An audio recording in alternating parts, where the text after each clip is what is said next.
साथियों नमस्कार, मैं हूं बॉबी पंवार और आप सबसे लाइव एक विशेष मुद्दे पर जुड़ा हूं। जैसा कि आप सबको विदित है, कल से चल रहा है कि कितनी बड़ी कार्रवाई एसटीएफ द्वारा 48 घंटे में वीडियो बीपीडीओ वाली परीक्षा में की गई है। मैं आप सबसे कहना चाहता हूं कि सबसे पहले तो हम एसटीएफ की उस टीम को सलाम करना चाहते हैं जिस टीम ने केवल और केवल 48 घंटे में ही मामले का खुलासा कर दिया। बस शर्त है कि एसटीएफ आगे भी इसी प्रकार कार्रवाई करते रहें और बड़े ईमानदारी और बिल्कुल गति के साथ इस कार्रवाई को आगे बढ़ाएं। मैं धन्यवाद करना चाहता हूं प्रदेश के मुख्यमंत्री महोदय पुष्कर धामी जी का कि उन्होंने जांच के आदेश दिए और एसटीएफ को जो जांच दी तो उसके परिणाम आज हमारे सामने हैं। मैं बहुत ही ज़्यादा धन्यवाद अदा करूंगा माननीय उपनेता प्रतिपक्ष बड़े भाई भुवन कापड़ी जी का, जिन्होंने सड़क से लेकर सदन तक हमारी इस बात को रखा और प्रदेश के युवाओं की पीड़ा जानी और इस मामले का खुलासा हो पाया। साथ में मैं कहना चाहूँगा कि जिस प्रकार से मैं आयोग के पदाधिकारियों के स्टेटमेंट सुन रहा हूँ, आयोग के पदाधिकारियों के मैं इंटरव्यू सुन रहा हूँ, तो उससे ये साफ जाहिर होता है या हम ये समझ सकते हैं कि आयोग के अधिकारी अभी भी लीपापोती करने की बात कर रहे हैं या सोच रहे हैं। वो कहना चाह रहे हैं कि सीमित नकल का मामला है। मैं उन पदाधिकारियों को भी बता देना चाहता हूँ कि जब भ्रष्टाचारियों द्वारा, दोषियों द्वारा ये कबूल कर लिया गया है कि हमने एक दिन पहले ही 80 प्रश्न हमारे पास थे, उनका टेंडर 60 लाख रुपए में हुआ था। जैसे ठेकेदारी में अलग अलग ठेकेदार टेंडर छुड़वाते हैं, ये टेंडर इस प्रक्रिया के तहत इसके भी टेंडर छूटते हैं। ये दावे के साथ कह सकता हूँ कि इसमें अलग अलग प्रकार के गुट हैं, अलग अलग प्रकार के ठेकेदार हैं जिनके टेंडर छोड़े गए हैं। अब वो बात अलग है, कौन बी ग्रेड का ठेकेदार है, कौन ए ग्रेड का ठेकेदार है, कौन सी ग्रेड का, कौन डी ग्रेड का ठेकेदार है। अब ये मुझे लग रहा है ये सी ग्रेड के ठेकेदार थे, इनका 60 लाख रुपए में टेंडर छूटा था। 60 लाख रुपए में इन्हें 80 क्वेश्चन मिले थे। 80 क्वेश्चन का मतलब है अगर आप 60 लाख को 80 से डिवाइड कर देते हो तो 75,000 रुपये का एक प्रश्न इन लोगों को पड़ा था। अब इन्होंने रिजॉर्ट बुक किया था, 3 कमरे बुक किए थे और कह रहे हैं हमने 4 लोगों को नकल करवाई। ये हो सकता है? अगर आपने 4 लोगों को नकल करवाई और आप कह रहे हैं कि हमने 10-10 लाख लिए थे और ये भी कह रहे हैं कि चलो 15 लिए थे तो 15 चक्कू 60, तो आपका जो बेनिफिट है वो किसने दिया? 60 लाख तो अपने आयोग को दिए होंगे टेंडर छुड़वाने के लिए। मैं कहना चाहता हूँ कि मेहनती छात्रों ने, जिनने अपने मेहनत से सिलेक्शन लिया था, उनका दुख भी हम जान सकते हैं। इसलिए मेरी इस बात पर ज़रूर गौर कीजिएगा कि हमने इससे पहले मेरे तमाम प्रकार के आप अखबारों के स्टेटमेंट उठाकर देख लेना, मेरे तमाम प्रकार के आप सोशल मीडिया के स्टेटमेंट उठाकर देख लेना, मेरे तमाम प्रकार के आप मीडिया के स्टेटमेंट उठा के देख लेना। मैंने कभी भी परीक्षा रद्द करने के बारे में नहीं कहा था। मेरा हमेशा ये स्टेटमेंट रहा था कि मैं ये चाहता हूँ या संगठन ये चाहता है कि जो जांच में आएगा उस आधार पर निर्णय लिया जाएगा। और आज जांच में जो खुलासा हुआ है उस आधार पर उत्तराखंड के बेरोजगार या उत्तराखंड का अधीनस्थ सेवा चयन आयोग या हमारे उत्तराखंड की सरकार को तत्काल निर्णय लेना चाहिए, विलंब बिल्कुल भी नहीं करना चाहिए। अगर उत्तराखंड की सरकार या उत्तराखंड का आयोग जांच के नाम पर उत्तराखंड के युवाओं के साथ एक लंबे समय तक उनके साथ छलावा करता है तो ये बहुत गलत बात है। ये कोई पहला उदाहरण नहीं है जब ऐसी घटनाएं हुई हैं। इससे पहले भी ऐसी घटनाएं सामने आई है। और अगर आपको ज़्यादा ही कुछ जानना है तो इससे पहले 1 महीने पहले हिमाचल में ऐसी घटना हुई थी। हिमाचल में जब पेपर लीक की पुष्टि हो गई थी, वहाँ की सरकार ने तुरंत बिना समय गवाए वहाँ की सरकार ने जांच तो सीबीआई को थमा दी, परंतु ये कहा कि ज़्यादा समय ना लगे, युवाओं के भविष्य के साथ खिलवाड़ ना हो, तत्काल 15 दिन में ये पेपर दोबारा करवाया जाए। और हिमाचल की सरकार ने वो करके दिखाया। यहाँ की सरकार, उत्तराखंड की सरकार की अगर कार्यशैली, कार्यक्षमता अगर है तो ऐसा करना चाहिए, क्योंकि जांच में 5 महीना लगता है, साल भर लगता है, तब तक यहाँ का बेरोजगार नहीं रुकने वाला। और ये आप भी जानते हैं, हम भी जानते हैं। अगर हम ये भी कह देते हैं कि नहीं छंटनी कर लो, ठीक है, हम एक बार मान भी लेते हैं कि छंटनी कर लो। अगर कोई ऐसा यंत्र बना हुआ है जिससे छंटनी हो जाए तो कर लीजिए। मैं ये बात, सेलेक्टेड छात्र जो हैं उनके मेरे पास फ़ोन कॉल आते थे, मैंने उनको यही कहा था कि भाई जांच होने दो, जो निकलेगा। और जहाँ तक छंटनी की बात है, उनसे भी मैं यही उस समय कहता था कि भाई जब दूध और पानी को आपस में मिला दिया जाएगा तो हमारे पास तो कोई ऐसा इंस्ट्रूमेंट नहीं है कि हम उसको अलग अलग कर सकें। वो बात सत्य है कि कभी गेहूं के साथ घुन भी पिसता है, और वो पिसता हुआ नज़र आ रहा है इस घटना के बाद, क्योंकि उन्होंने स्पष्ट रूप से कह दिया कि हमारे पास पेपर से पहले दिन रात को 80 क्वेश्चन थे। तो जब 80 क्वेश्चन थे, जो वो 2 पकड़े गए अभ्यर्थी, उनका सेकंड शिफ्ट का पेपर था, और जो हमारे पास स्क्रीनशॉट थे वो भी ऐसे ही फर्स्ट शिफ्ट के स्क्रीनशॉट थे। थर्ड शिफ्ट में आप देख सकते हैं कि 92.50 से शुरू होकर मेरिट नीचे आ रही है।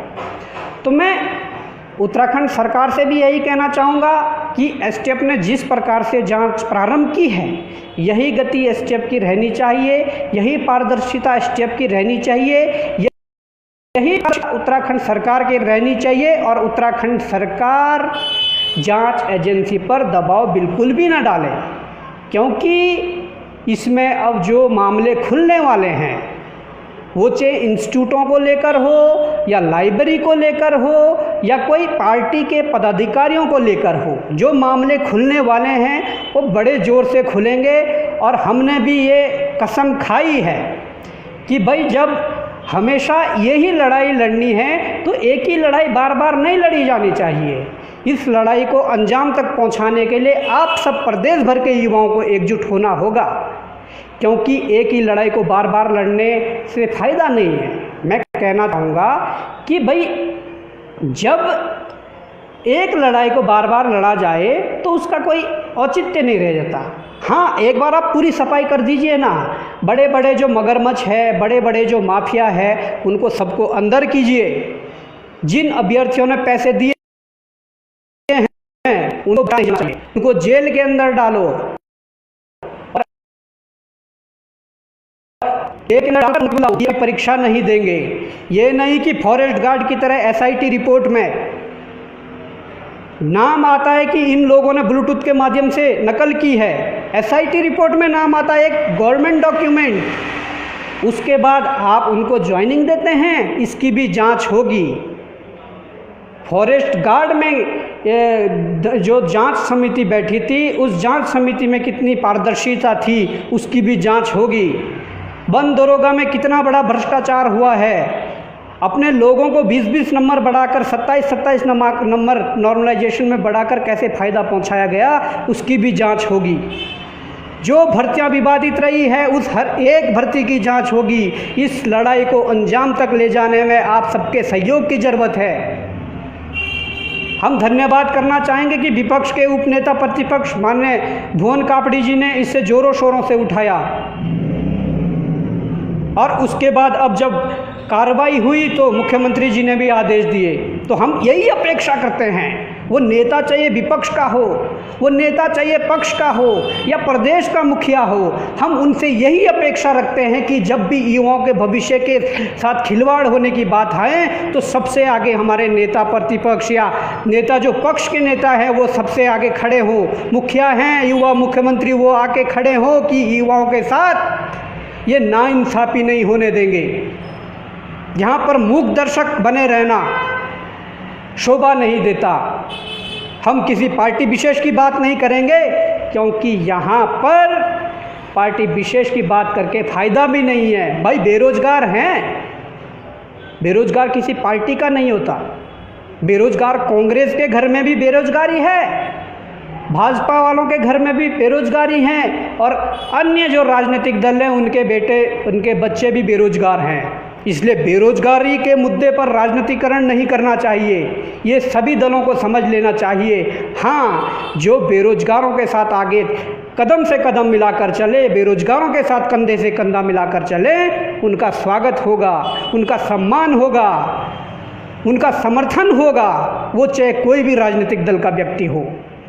मैं कहना चाहता हूँ कि इस जांच में ना लीपापोती की जाए। जो आयोग में बैठे अधिकारी हैं जो कह रहे हैं कि आयोग से ही पेपर लीक हुआ है, मैं नहीं समझता हूँ उन छोटे से प्यादों ने जिनकी आपने गिरफ्तारी करवाई है, उन छोटे से प्यादों ने पेपर बाहर निकाला होगा।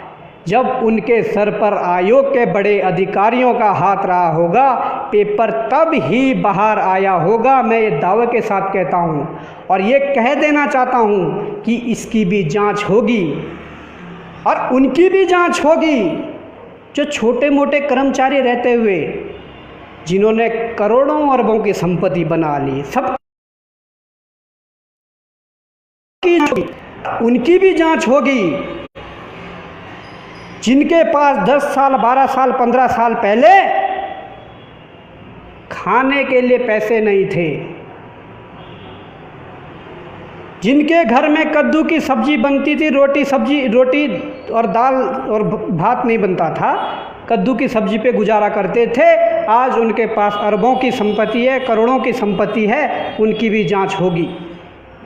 परंतु मैं प्रदेश के युवाओं से कहना चाहता हूँ, प्रदेश के अभिभावकों से कहना चाहता हूँ कि आप यदि ऐसे समय में एकजुट होकर लड़ेंगे, पार्टी विशेष की बात नहीं होगी, लड़ना पड़ेगा। आपके बच्चों का भविष्य अंधकार में जा रहा है।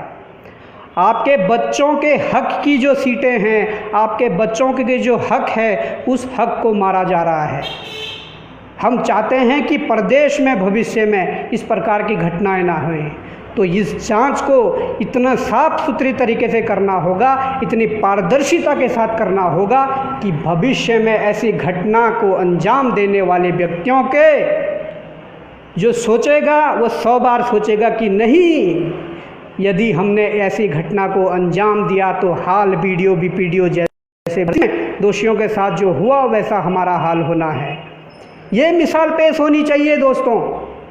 मैं प्रदेश सरकार से भी गुहार लगाऊंगा, भले ही हमने सड़कों पर आंदोलन किए, परंतु आज अगर मुख्यमंत्री ने जांच के आदेश दिए तो उनके आभारी हैं, परंतु आभारी तब तक रहेंगे जब तक पारदर्शिता जांच में बनी रहेगी। जहां पर हमें थोड़ा भी संदेह हुआ कि मामले की लीपापोती की जा रही है, मामले को दबाया जा रहा है, तो उसके बाद आप देख लेना कि क्या होता है।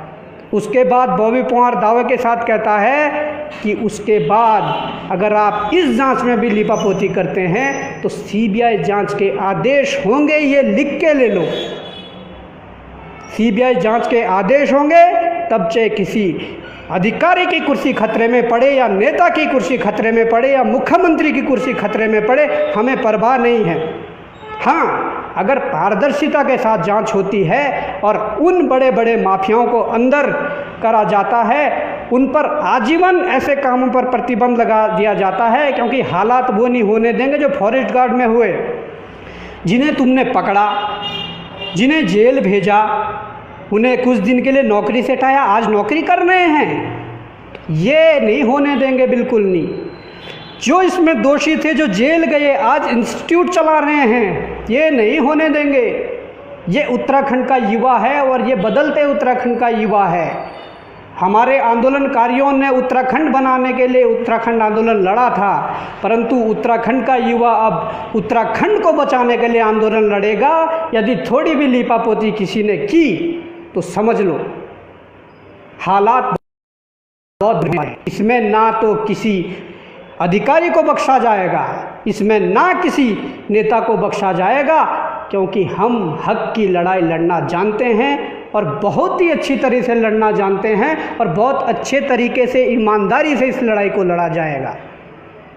अगर जांच में थोड़ी भी नाइंसाफ़ी हुई छात्रों के साथ तो प्रदेश के लाखों बेरोजगार और अपने अभिभावकों के साथ सड़कों पर होंगे। ये समय का चक्र है, जब घूमता है तो बहुत ही बेहतर तरीके से घूमता है, तब पता नहीं लगता है कि कौन पाताल का आसमान तक पहुंच गया, कौन आसमान का पाताल तक पहुंच गया। तो मैं तो यही रिक्वेस्ट करना चाहूँगा कि बिना समय गंवाते हुए छात्रों को एक डिसीजन दे देना चाहिए कि क्या होना है। डिसीजन तो साफ है कि क्या होना है। सुप्रीम कोर्ट की गाइडलाइन है कि पेपर लीक की पुष्टि होती है तो री एग्ज़ाम होता है। मैं कहना चाहता हूं कि जब ये सुप्रीम कोर्ट की गाइडलाइन है तो आप बिना समय गवाए हुए ये तय कर दीजिए आपको परीक्षा 30 दिन के अंदर करानी है या 60 दिन के अंदर करानी है। इससे ज़्यादा समय नहीं लगना चाहिए। प्रदेश के बेरोजगारों का अहित हो रहा है। 26 जब 2016 में मार्च में बीपीडीओ परीक्षा हुई तो 4 मार्च या 6 मार्च को परीक्षा हुई थी और 27 या 29 को रिजल्ट निकल गया था। जल्दी अगर करना चाहो जल्दी हो जाता है, पर इच्छा शक्ति होनी चाहिए हमारे नेताओं की, हमारे अधिकारियों की, हमारे सरकारों की, हमारे आयोग की। मैं आप सब साथियों को कह देना चाहता हूँ कि आप लोगों का जो कल से प्यार मिल रहा है उसका मैं बिल्कुल आभार व्यक्त करता हूँ, उसके हम आभारी हैं। परंतु ये प्यार केवल सोशल मीडिया तक सीमित ना रहे। यदि कभी सड़कों पर आने की ज़रूरत पड़े तो सड़कों पर कूद पड़ें। आप किसी दूसरे की लड़ाई नहीं लड़ रहे हो, अपने हक के लिए लड़ें। सरकारें चाहे किसी की हो, अगर कोई सरकार किसी बेरोजगार की, किसी युवा की, किसी व्यक्ति की, अगर किसी व्यक्ति का हक मार रही है तो उस सरकार के खिलाफ खड़े हो जाइए। उस सरकार में चाहे आज के बैठे हुए नेता हो या भविष्य में कोई भी बैठा हो, ये मिसाल उत्तराखंड के युवाओं को पेश करनी होगी, तब जाके इन भर्ती प्रक्रियाओं में सुधार होगा।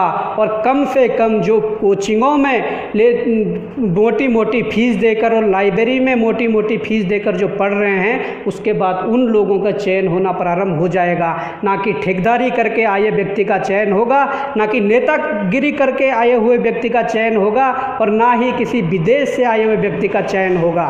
चयन होगा उसका जो योग्य है, और हम भी यही वो चाहते हैं कि योग्य व्यक्तियों का चयन हो। ये हमारी लड़ाई है और इस लड़ाई को हम ज़्यादा लंबी नहीं लड़ेंगे। अब बार बार इस लड़ाई को नहीं लड़ेंगे। दूध का दूध, पानी का पानी अभी होकर रहेगा। भ्रष्टाचारी अंदर जाकर रहेंगे। भ्रष्टाचारियों पर जो भी कार्रवाई करनी है वो होकर रहेगी। ये मैं बता देना चाहता हूँ। इस लड़ाई में युवाओं का समर्थन चाहिए। कोई भी अकेले किसी लड़ाई को नहीं लड़ सकता है। अगर सेनापति के साथ सेना नहीं होगी, सेनापति नहीं जीत पाएगा। तो इसलिए आप समर्थन करिए इस मुहिम का और देखिए, अपनी निगाहें जमाए रखिए एसटीएफ पर, अपनी निगाहें जमाए रखिए जांच समिति पर, अपनी निगाहें जमाए रखिए सरकार पर कि कब ना बदल जाएं। अगर ये थोड़ा भी संदेह हुआ कि मामले को दबाने की बात हो रही है तो तुरंत आह्वान कर दिया जाएगा। प्रदेश के 13 जिलों के छात्रों को अपने अभिभावकों के साथ सड़कों पर आकर आंदोलन करेंगे, लोकतांत्रिक तरीके से आंदोलन करेंगे, गांधी जी की सिखाए गए रास्ते पर आंदोलन करेंगे और ज़रूरत पड़ी तो कानूनी तौर से भी आंदोलन लड़ेंगे। तो ये वीडियो ज़्यादा लंबा ना हो, इसके लिए मैं आप सबसे विदा चाहता हूँ और सब छात्रों को कहता हूँ कि हमेशा अपने हक की लड़ाई लड़िए। आप बॉबी पवार के लिए मत आइए, आप भुवन कापड़ी के लिए मत आइए, आप पुष्कर धामी के लिए मत आइए। आप आइए अपने लिए, अपने अधिकारों के लिए, अपने भविष्य के लिए या उत्तराखंड के भविष्य के लिए। तो साथियों, अब ये बात हमने कह दी है, ज़रूरत पड़ी तो हम फिर भी लाइव आएंगे और मैं कह देना चाहता हूँ कि ये उत्तराखंड का युवा अब बदलना चाहिए, क्योंकि जिस युवा ने लड़ाई लड़ी थी राज्य बनाने के लिए, उन युवाओं की तरह आज के युवाओं को बनना होगा। फेसबुक, व्हाट्सएप, इंस्टाग्राम से बाहर निकलकर सड़कों पर लड़ाई जब लड़ेंगे तो परिणाम अपने आप आते हैं, और परिणाम इतने सुखद होते हैं कि कल आप लोगों ने देख ही ले होंगे। हमारी जो 5-6 सालों की मेहनत, सड़कों की जो मेहनत है वो दिख रही है, पर प्रदेश के तमाम उस बेरोजगार की मेहनत दिख रही है जिसने लंबे समय से इस सिस्टम का विरोध किया कि गलत हो रहा है, गलत हो रहा है, गलत हो रहा है। परंतु आज ऊपर वाले ने ये बात सुनी, समय का चक्र घूमा, तो उसके बाद आप देख सकते हैं कि क्या से क्या हो गया। और अभी कुछ भी नहीं है, 2% जांच नहीं मानता हूँ मैं इस चीज़ को जो अभी तक हुई है। बड़ी बड़ी मछलियों का हमें भी पता है, बड़े बड़े माफियाओं का हमें भी पता है, किसे कितना राजनीतिक संरक्षण मिल रहा वो भी हमें पता है। उन सब का हिसाब होगा और हिसाब होकर रहेगा। ये आप गांठ बांध लो। अगर ऐसा नहीं हुआ तो एकजुट एकमुठ होकर सड़कों पर लड़ना होगा, एकजुट एकमुठ होकर न्यायालय में लड़ना पड़ेगा। तो इसके लिए मैं यही चाहता हूँ कि आप सभी एक साथ हो जाइए। और मैं अभी विदा चाहता हूँ। बहुत बहुत आभार आप सभी का इतना प्यार और समर्थन देने के लिए। जय हिंद, जय भारत, जय उत्तराखंड, जय देवभूमि।